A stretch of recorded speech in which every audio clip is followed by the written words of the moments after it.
Welcome to the next series of Thoughts and Talks. We are delighted to have with us today Arjuna awardee, former Olympian and former captain of the Indian hockey team, Mr. Ashok Dhyanchand. He is also the proud son of Major Dhyanchand. Sir, welcome. Welcome to Mount Prazi School. We are Thank really you proud very much. to have Thank you very much. Really, I'm honored. Oh, thank you, sir. Sir actually आज मैं यहाँ पर इसलिए हूँ because मैं आपसे बहुत सारी नॉलेज गेन करना चाहती हूँ so I will be asking you some questions definitely आप मुझसे पूछ सकते हैं, क्या सवाल आपने पूछने हैं। Yes sir. सर मेरा पहला सवाल आपसे ये है कि आप मेजर ध्यानचंद जी के पुत्र हैं और एक अंतर्राष्ट्रीय हॉकी प्लेयर भी हैं, तो सर आप क्या संदेश देना चाहेंगे आजकल की जनरेशन को, बच्चों को? हम सभी जानते हैं खेल हमारे जीवन में एक बहुत महत्वपूर्ण हमारे जीवन का हिस्सा है। डेफिनेटली। और बचपन से ही जब हमारा ब्रॉडअप होता है, किसी भी बच्चे का, किसी बालक का, किसी का भी, तो खेल उसके अंदर शामिल होता है। और खेल के क्रियाएं दूसरी हो सकती हैं। कोई बचपन में हम बच्चों को देखते हैं कुछ ना कुछ खेल रहे हैं, कई कार चलाना, दौड़ना, भागना, गिरना, उठना, तो ये सब खेल में आ जाता है। लेकिन उसके बाद कुछ चीज़ें जो बनाई गई हैं जिसमें मैदानी खेल होते हैं, बच्चे को बाहर जाके खेलना होता है, और उस खेल के अंदर हमारे फील्ड गेम्स जो है वो बास्केटबॉल, वॉलीबॉल, फुटबॉल, हॉकी, इस तरह के खेल, बैडमिंटन, तो इस तरह के खेल जो हैं वो मैदानी खेल आ जाते हैं। इंडोर गेम्स में हमारे पास आ जाते हैं। तो फिर स्पेशलाइजेशन शुरू होता है, चाहे वो स्कूल के थ्रू हो या हमारे उस एटमॉस्फेरिक जहाँ सराउंडिंग एरिया जहाँ हम रहते हैं।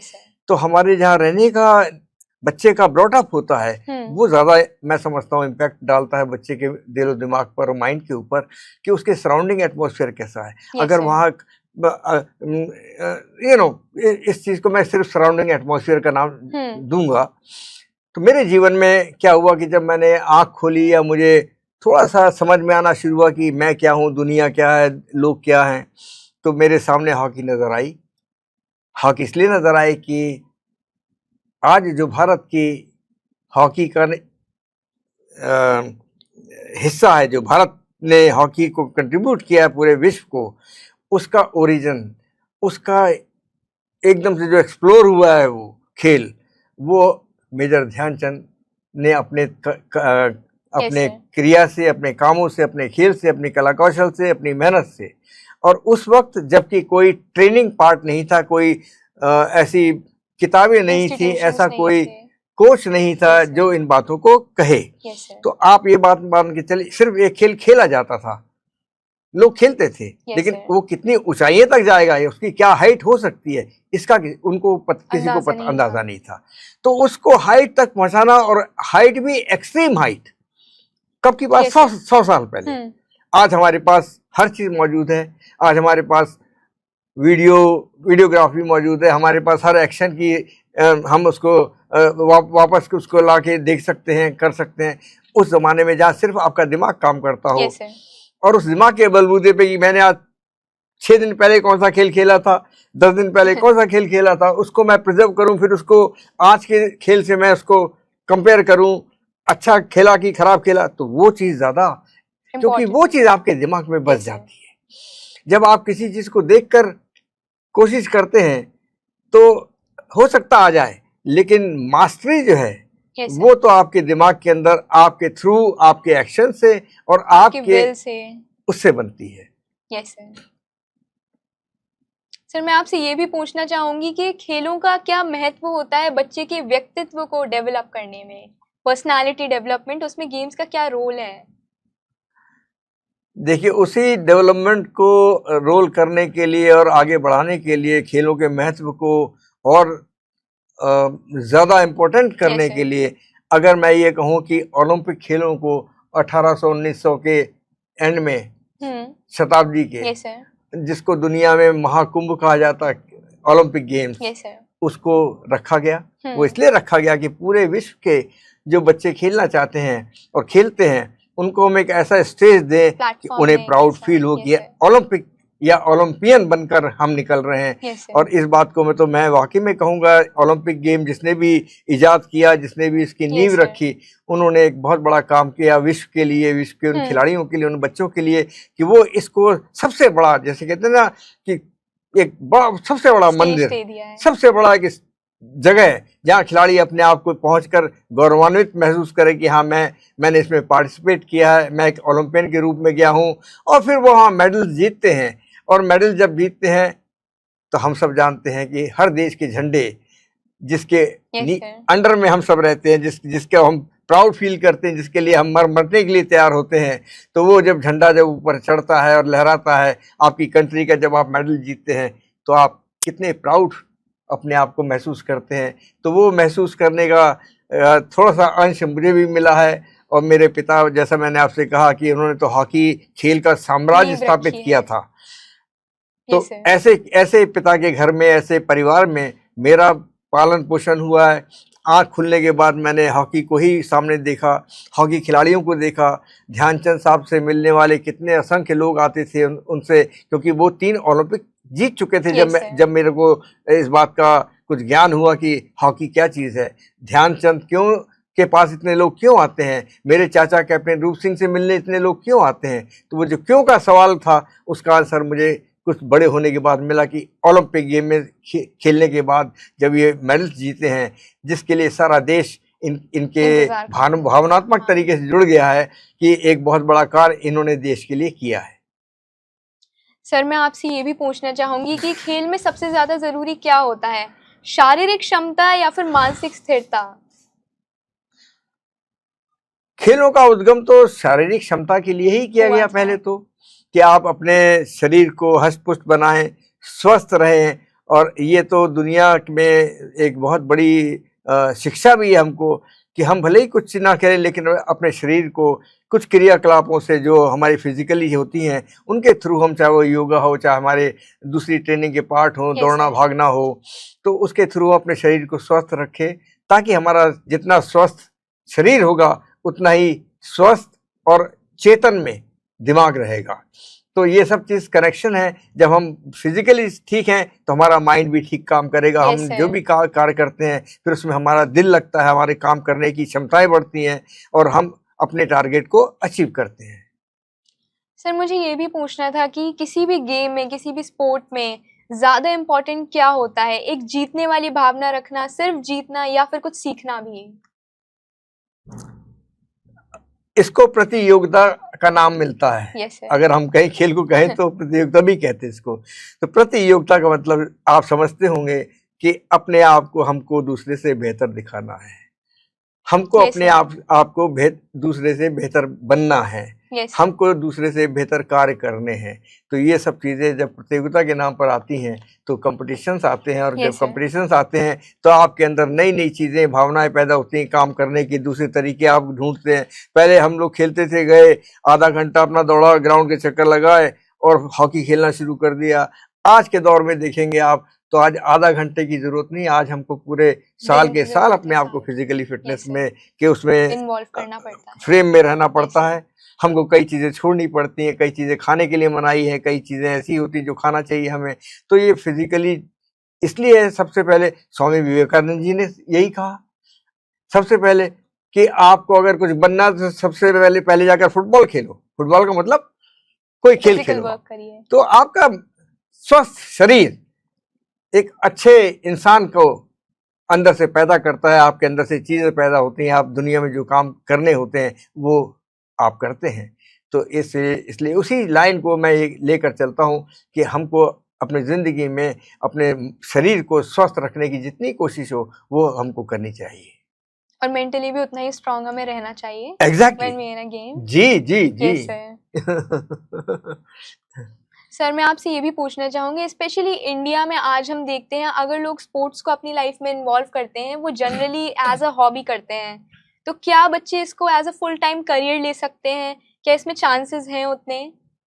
और लोग इस पर अवेयर नहीं है बहुत ज़्यादा, मुझे ये भी एक कॉज लगता है। हाँ हाँ, नहीं आपकी बात बिल्कुल ठीक है। जैसा पहला सवाल आपने कहा कि क्या ये करियर हो सकता है।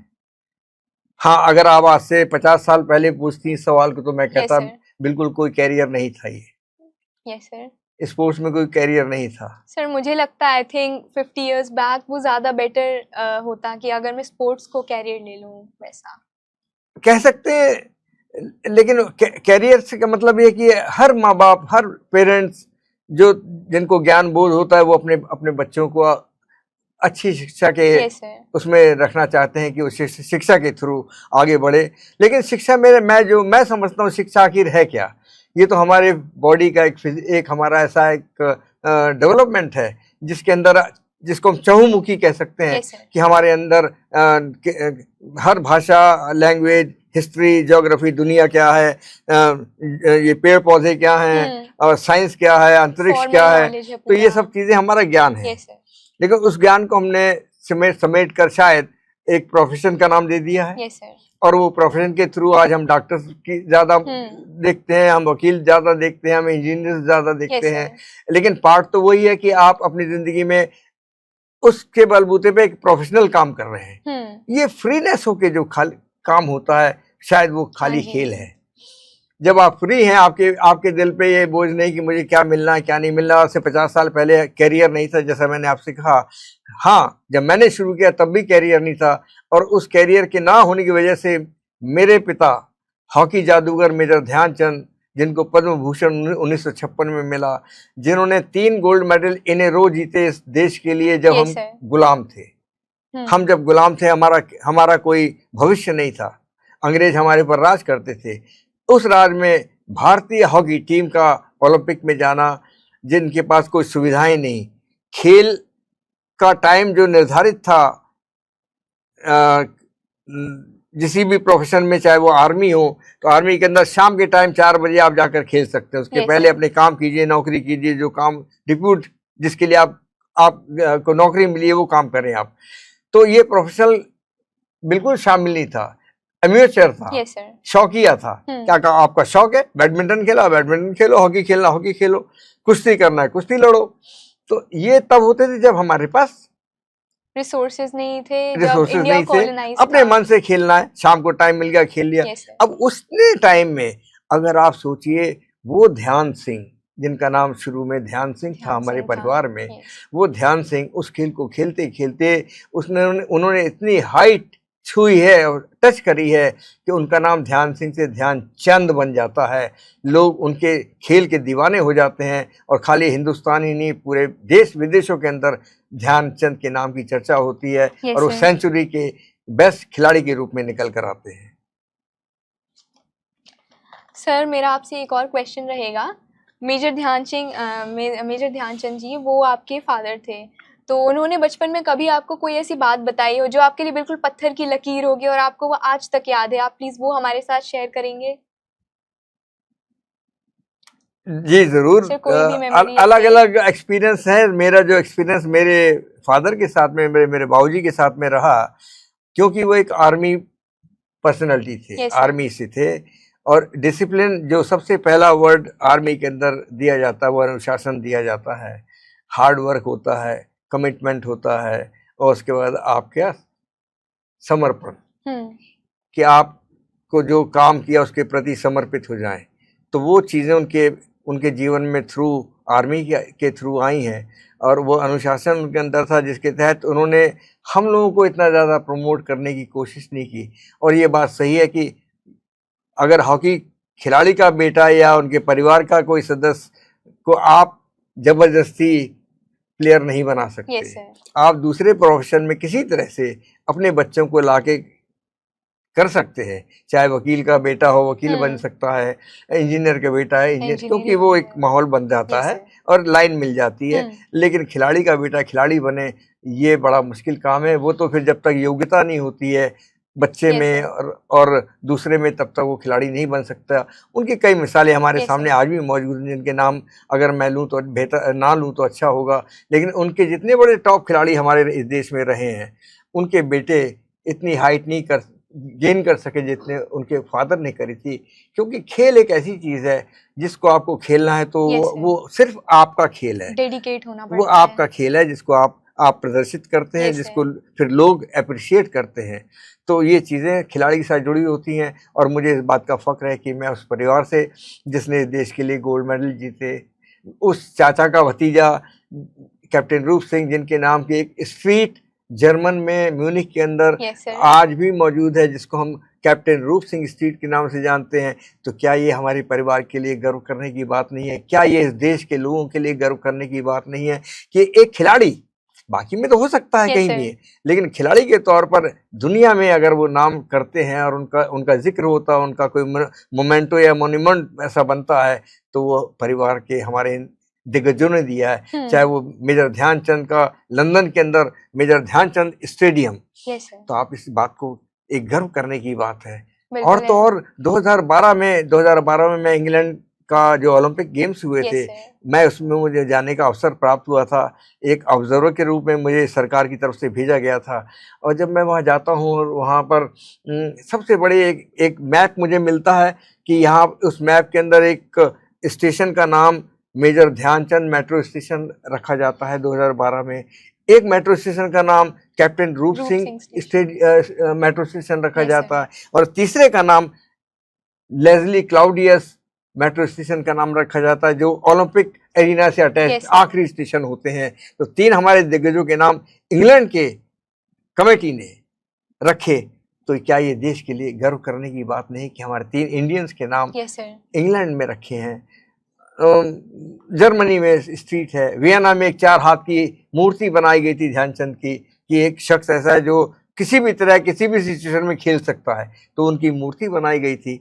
ये बहुत बड़ी बातें जो आज के लिहाज से तो हो सकता छोटी हो, लेकिन जब आप बनते हुए वर्ल्ड को देखें, Yes, जब sir. पॉपुलेशन कम थी, जब लोग कम थे, रिसोर्सेज कम थे, कोई चीजें नहीं थी, कोई नई चीजें इजाद नहीं हुई थी, World कोई पूरा वीडियोग्राफी नहीं unstable थी, था। कुछ नहीं था, Yes, sir. सिर्फ रियलिटी थी। Yes, sir. उस रियलिटी में फैक्ट्स के अंदर उन लोगों ने अपनी मेहनत से, अपनी लगन से उस खेल को, हॉकी को इतना ऊंचा उठाया कि भारत ने और भारत की हमारी सरकारों ने, जब हम आज़ाद हुए हैं उसके बाद मेजर ध्यानचंद को पहली बार पद्म भूषण की उपाधि Yes, मिलती sir. है 1956 में।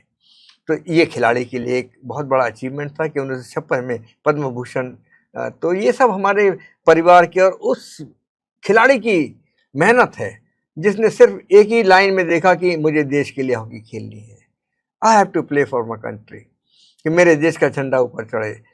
1936 के अंदर 1936, Yes, sir. जिसको हम दुनिया का सबसे बड़ा एक ओलंपिक आयोजन मानते हैं, जिसको हिटलर ने आयोजित किया था, जिसको जर्मनी देश उसके अंदर बर्लिन के अंदर उसको आयोजित किया था, और जिसको हिटलर ने उस मैच को देखा, फाइनल मैच को, जब ध्यानचंद ने अपनी भारतीय टीम के साथ खेलते हुए जर्मन की टीम को और हिटलर की प्रेजेंस में 8-1 के मुकाबले हमने डिफीट दी।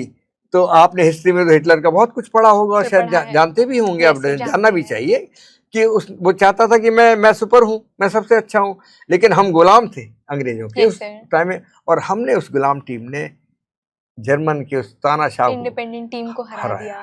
तो हराना, जिसमें इतनी एक डिफीट होती है, एक डिफीट इंसान अपने आप को, कहते ना प्रतियोगिता, जो सेकंड वाला आदमी उसको डेफिनेटली तकलीफ तो होती है। ये जरूर है कि हम उसमें मारा काठी नहीं करते जो लड़ाइयों में होती है, इसमें भी हम लड़ते हैं, इसमें हम हर तरह से अपनी कोशिश करते हैं, चाहे वो मेंटली हो चाहे फिजिकली हो, लेकिन हम किसी को हार्म नहीं करते हैं। और जब हारा हुआ प्लेयर जाके हाथ मिलाता है और शाबाशी देता है, तो ये मानवीयता है, ये हमारे अंदर का एक स्पोर्ट्समैनशिप है। ये एक संदेश भी है कि आप हार तो गए हैं, लेकिन अच्छे वाले को जाके अप्रिशिएट कर रहे हैं। और ये चीजें लड़ाइयों में, फौजियों की लड़ाई में और दूसरी दुनिया की लड़ाइयों में ऐसी चीज नहीं होती कि हम जाके जीते हुए को जाके अप्रिशिएट करते हैं। सर, मैं ये भी पूछना चाहूंगी, मेजर ध्यानचंद वो प्राइमरीली एक आर्मी पर्सन थे, तो उनका कैसे इंक्लिनेशन हुआ कि मुझे हॉकी प्लेयर बनना है? गेम्स के साइड वो कैसे आए? मैं ये कहूँ कि हमारे किसी भी स्कूल के अंदर, जिसको हम कहते हैं प्राइमरी स्कूल, यस सर, उसके अंदर सारे सब्जेक्ट पढ़ाए जाते हैं। सारे सब्जेक्ट सब जब पढ़ते हैं तो एक जगह आके ठहराव होता है कि आप चूज करते हैं कि मैं कौन सा सब्जेक्ट पे जाऊं। तो वही चीज उन खेलों में भी होती है। ध्यानचंद कुश्ती के बहुत अच्छे खिलाड़ी थे, ध्यानचंद कबड्डी के बहुत अच्छे खिलाड़ी थे, उस जमाने का खेल।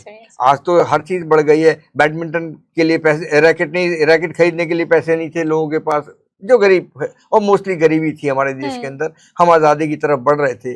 तो ध्यानचंद के पास ये सब चीज़ें, ध्यान सिंह के पास चीज़ें नहीं थी, तो उन्होंने हॉकी के एक पेड़ से लकड़ी काटी, हॉकी का डंडा बनाया और रबड़ की बॉल लेके झांसी हीरोज क्लब में जो आज मौजूद है, जिसके 100 साल हो गए हैं, उस पे नंगे पैर पत्थरीली ग्राउंड पे उस रबड़ की बॉल के साथ खेलना, प्रैक्टिस करना।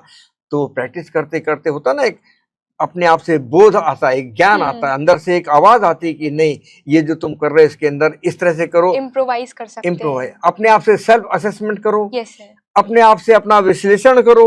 यस तो वो विश्लेषण ध्यानचंद ने शुरू किया, और उसके करते करते जब वो आर्मी में ज्वाइन किया तो उनके सामने 2 ऑप्शन थे, या तो वो रेसलर बन जाते, अच्छे रेसलर थे मेरे पिता, या फिर वो हॉकी खेलते, जो यहाँ शाम को खेल रहे। तो उनके मुंह से बरबस निकल गया कि मैं हॉकी खेलूंगा। ऑप्शन दिया गया कि आप कौन सा खेल खेलोगे। तो आर्मी के अंदर उनको हॉकी खेलने का अवसर प्राप्त हुआ, और हॉकी खेलने का अवसर जब प्राप्त हुआ तो ऐसा नहीं था कि ध्यान सिंह जो है वो एकदम से जादूगर बन गए हों। जो वो प्रैक्टिस कर रहे थे तो उनके ऑब्जर्वर ने जो उस खेलों को व्यवस्थित तरीके से कराने के लिए मौजूद होते थे, सूबेदार मेजर रखे जाते थे आर्मी के, और आज भी वहीं वो होते हैं। तो उन्होंने देखा ये कि एक लड़का बहुत अच्छा हॉकी खेल रहा है, बड़ी अच्छी ड्रिबलिंग कर रहा है, उसकी बॉल और हॉकी के साथ बड़ा अच्छा तालमेल चल रहा है, लेकिन वो किसी को पास नहीं कर रहा है। अब हॉकी एक ऐसा खेल, इसके अंदर 11 खिलाड़ी होते हैं। अगर मैं अकेला खेलता रहूं तो मेरे साथ 10 खिलाड़ी का कंट्रीब्यूशन या उनके साथ मेरा कोऑर्डिनेशन क्या होगा। तो वो ध्यान सिंह को नहीं पता था, वो अपनी हॉकी बॉल लेके खेलते रहे।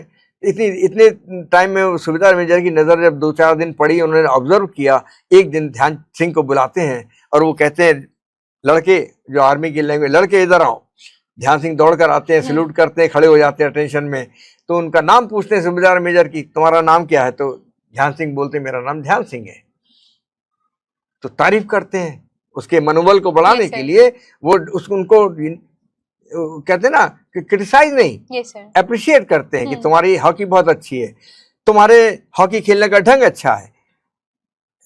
अब छोटा सा एक सिपाही जिसने अभी 10-15 दिन या 1 महीना मैदान में आना शुरू किया हो, और उसका एक सूबेदार मेजर उसको ये अच्छे वर्ड बोले, तो आपका मन कैसे, मनोबल क्यों नहीं बढ़ेगा, बढ़ जाएगा। तो जब तो ये चीजें हम ये भी कहते हैं कि हमारे सभी टीचर्स को, हमारे जो बड़े लोग होते हैं, जो कोच होते हैं, हमें अपने बच्चों को अप्रिशिएट करने की चीज से, अप्रिशिएशन जो है वो हमारे भावनाओं को, हमारे दिमाग को और ओपन करता है, हमारे अंदर से और कुछ फ्रीक्वेंसीज निकलती हैं। तो वो जो फ्रीक्वेंसीज निकलती हैं तो उससे हमारे दिमाग जो दुनिया में नहीं करने वाली चीजें होती है वो हम कर पाते हैं। तो वही ध्यान सिंह के साथ हुआ।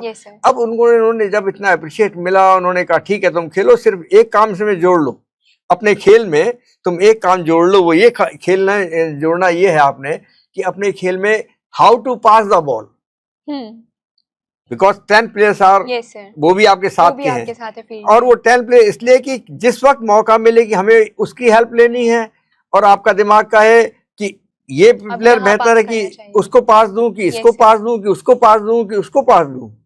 3-4 प्लेयर हैं, मुझे किसको पास देके आगे बढ़ना है, that is your decision and that is your strategy कि मुझे किस बेहतर खिलाड़ी को पास दे ताकि वो मुझे आगे जाकर वापस करे, या जिससे मैं रिसीव करके गोल कर दूं। तो ये कैलकुलेशन तो आपको विद इन सेकेंड खुद ही खोजना होता है।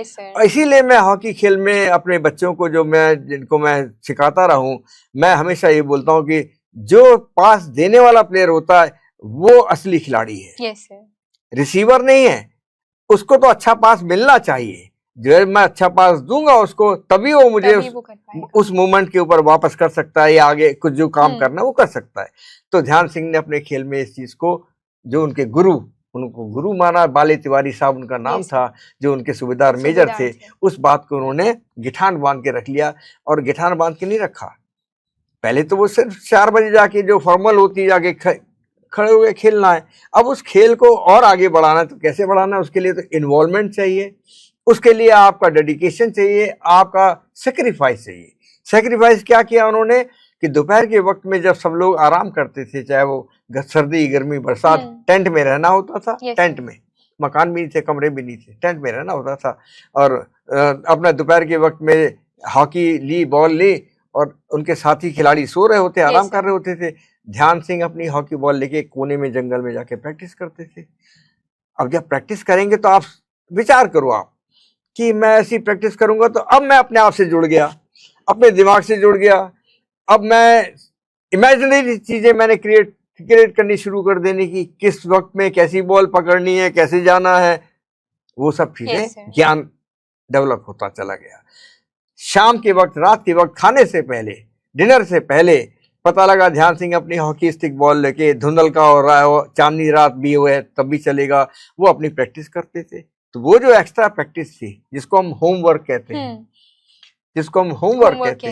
वो होमवर्क स्टडी का और वो होमवर्क करते थे वो हॉकी का, वो ध्यानचंद ने करा। और हम सभी जानते हैं कि जब हम होमवर्क खुद से इन्वॉल्व होकर करते हैं, अपने दिमाग को लगा के करते हैं, तो वो ज्ञान हमारे अंदर प्रिजर्व हो जाता है, एकदम सॉलिड बैठ जाता है। उसको फिर आप आज से 20 साल बाद, 50 साल के बाद भी आप कहेंगे तो वो याद रहेगा और दिमाग निकाल के देता है। तो ध्यान सिंह ने वो काम किया, तो उस खेल के बलबूते पर अब उनका खेल और निखर गया, रिफाइंड हो गया, वो इजी होके खेलना उन्होंने शुरू कर दिया। उनके ऊपर कोई प्रेशर नहीं है, क्योंकि हर तरह के हाँ, बॉल के साथ रोकना, फेंकना, पास करना, रिसीव करना, बॉल को अलग अलग तरीके से पास करने के ढंग है। हॉकी में जैसे कई तरह के ढंग है, उसमें मास्टरी हासिल कर ली। अगर सीधा फेंकना इधर से फेंक दी, लेफ्ट फेंकना लेफ्ट से फेंक दी, उठा के फेंकना तो उठा के फेंक दी। परफेक्शन आना शुरू हो गया। और जब परफेक्शन आना शुरू हो गया, और परफेक्शन आना शुरू होता है, तो आखिर में हमको एक चीज हासिल होती है, हर इंसान को, हर चीज को हार्ड वर्क के साथ, वो है कॉन्फिडेंस। और हम सब जानते हैं जब कॉन्फिडेंस आ जाता है तो फिर तो दुनिया की कोई चीज भी सामने हो, वो हमारे लिए छोटी है। सर, मैं आपसे ये भी पूछना चाहूंगी, जिस प्रकार आपके पिता एक अंतरराष्ट्रीय खिलाड़ी थे, तो आप पर काफी मतलब सोसाइटल प्रेशर रहा होगा, तो आप उससे रिलेटेड कोई मेमोरी शेयर करना चाहेंगे, कुछ बताना चाहेंगे? जी, पहली बात, जैसा मैंने कहा कि अपने आप पर भरोसा। Yes sir. Yes, I can do it, मैं ये काम कर सकता हूँ। और जब ये मैं कहूँ या ऐसा मैं प्रदर्शित करूं कि मैं कर सकता हूं, तो उसके लिए मुझे अपने आप में परफेक्शन तो लाना ही होगा। उसके लिए तो अपने आप को तैयार करना ही होगा मुझे, तभी मैं लाइन कह सकता हूँ कि yes I can do it and I will do it. तो ये कहने के लिए मुझे अपने अंदर उस काम के प्रति पूरा जागरूक होने की जरूरत है, डेडिकेटेड होने की जरूरत है, और उसके लिए मुझे अपने आप को तैयारी करनी पड़ती है। तैयारी क्या? प्रैक्टिस। यस सर, प्रैक्टिस है। एज यू सेड, होमवर्क करना पड़ता है। होमवर्क प्रैक्टिस है, वो तो प्रैक्टिस करेंगे आप तो हर चीज खुलती चली जाएगी। एनालाइज करेंगे अपने खेल का खुद। हमारे पास वीडियो नहीं थे, मैंने अपने खेल में हर प्रैक्टिस करी। शाम को जब मैच खेला हूँ किसी के साथ, या प्रैक्टिस मैच खेला हूँ, मैच के बाद अगर मुझे सेटिस्फेक्शन नहीं मिलता कि नहीं आज मैंने गलतियां करी हैं, अब वो गलतियां करी हैं तो कौन सी गलती करी, ये बॉल वहां से आई, रिप्ले अपने खेल का, अपने उस मैच का रिप्ले दिमाग से निकाल के कि कौन सा मूवमेंट कहाँ से हुआ, मुझे कहाँ बॉल मिली, अपोनेंट कहाँ पर था, अगर मैं इतनी देर में ऐसा कर लेता, वैसा कर लेता। अब उसकी प्रैक्टिस मैंने अकेले करनी शुरू की। मैंने भी वही किया जो मेरे फुट स्टेप फादर छोड़ के गए थे, तो मैंने भी वही ट्राई किया अपने जीवन में। अपने को एनालाइज करता था मैच के बाद कि मेरी गलती क्या है, और मैंने सारे स्ट्रोक्स जो बॉल फेंकने की जो क्रियाएं हैं, तरीके हैं, उनको मैंने अच्छी तरह से अपने खेल में लाया। अपने ड्रिबलिंग को, बॉल कंट्रोल को मैं अपने खेल के अंदर लाया कि बॉल जो है, अगर मैं आपकी तरफ देख भी रहा हूं तो मेरी बॉल नीचे मेरे हाथ और हाई स्टिक के साथ चलती रहे। तो वो चीजें कोर साइड फ्रॉम, और आंख के कोने से, हम कहते हैं ना, मैं यहाँ बैठा हूँ, अगर आपसे बात कर रहा हूँ तो मेरे इस कोने से मुझे इस तरह की चीज नजर आनी, कोई मूवमेंट नजर आना चाहिए। आपको फोकस एक नाम रहना चाहिए। फोकस है जो हमारे आंख के सिर्फ सेंटर में से निकलता है।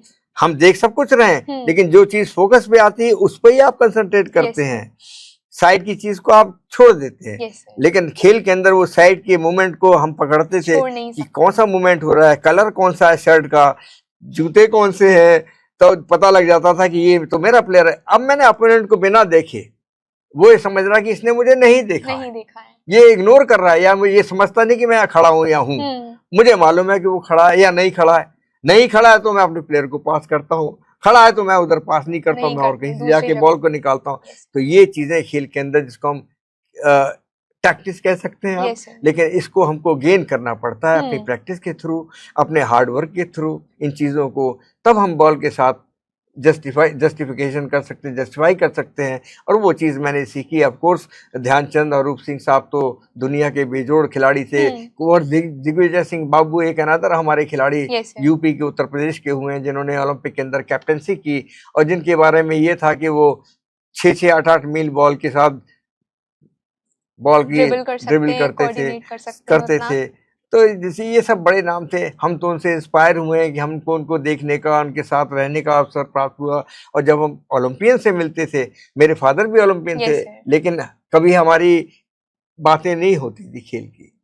हम सुनते जरूर थे उनकी बातों को, उनकी लेगेसी को, उनके जो कारनामे थे जो ओलंपिक में किए थे, कि हिटलर मैदान छोड़ के चला गया जब भारत ने 5वां गोल किया, तो हिटलर लेफ्ट द मैच। तो अब सोचिए आप, क्या मैदान के, लड़ाई के मैदान में हिटलर मैदान छोड़ के, इसका मतलब उसने सरेंडर कर दिया, यही हम समझते हैं। तो उसने सरेंडर कर दिया, तो ऐसा नहीं था।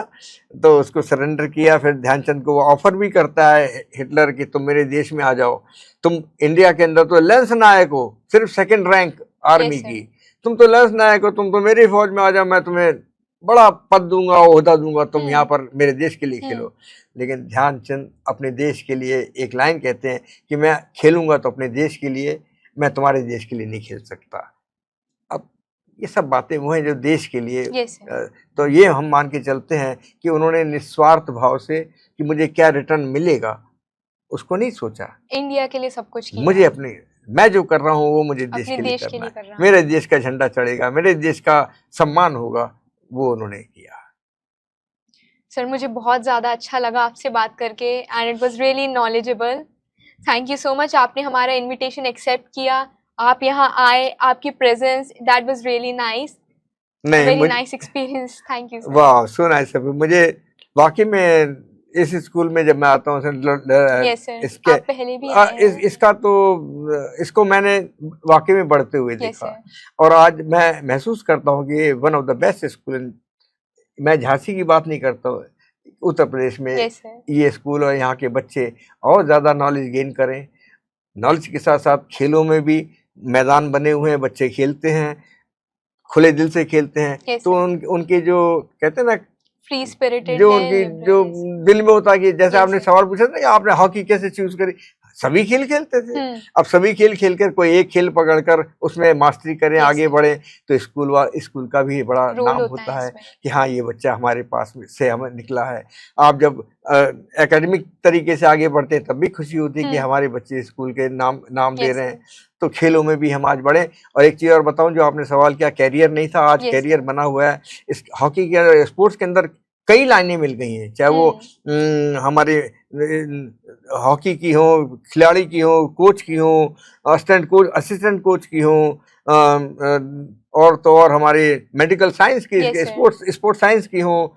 तो इसके अंदर कई लाइनें मिल गई हैं। आज स्पोर्ट्स यूनिवर्सिटी मेरठ में खुली हुई है, स्पोर्ट्स यूनिवर्सिटी, जिसको मेजर ध्यानचंद स्पोर्ट्स यूनिवर्सिटी, जो हमारे CM स्वामी आदि योगीनाथ जी ने इसको उन्होंने एक तोहफा दिया है कि आपको अब फिक्र करने की जरूरत नहीं है, आप पढ़ाई की तरफ ज्यादा आपको इन्वॉल्वमेंट, या पेरेंट्स की, अरे मेरा बच्चा क्या करेगा, मेरा बेटा क्या करेगा, आप उसके अंदर से निकाल दीजिए इस बात को। आप खाली खेल के अंदर स्टेट लेवल खेलें, अब नेशनल लेवल खेलें, इंटरनेशनल लेवल खेलें, आपको डिग्री मिल रही है, आपको पोस्ट ग्रेजुएट आप स्टूडेंट बन के निकल रहे हैं। आपकी वैल्यू वही है जो एक नॉर्मल पढ़ने वाले, एजुकेशन लेने वाले की है।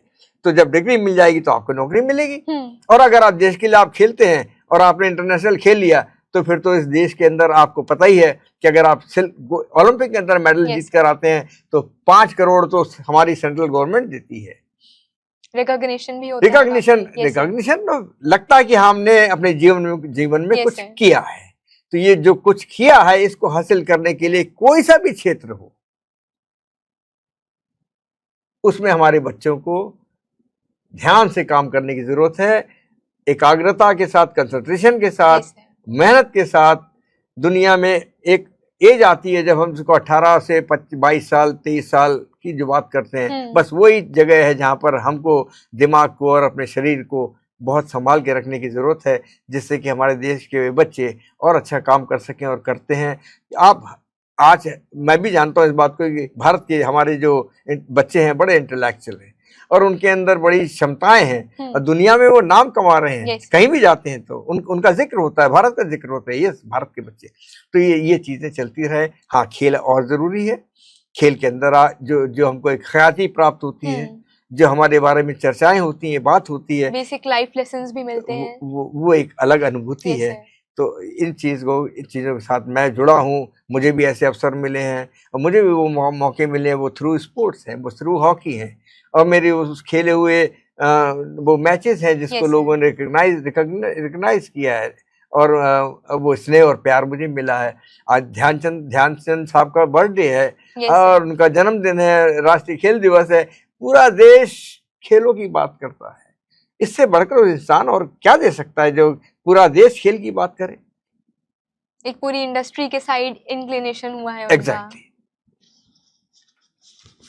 Thank you so much, sir. Thank you very so much, really. Sir, thank you so much for your magnetic presence. So nice Safi, बहुत अच्छा लगा आपके साथ बात करके। Yes, और sir. आपने बहुत अच्छे सवाल पूछे हैं। उम्मीद करता हूँ कि ये बातें और बच्चों के अंदर Yes, आगे sir. बढ़ेंगी और आगे बढ़ेंगे वो लोग। Thank you, everyone. Thank you.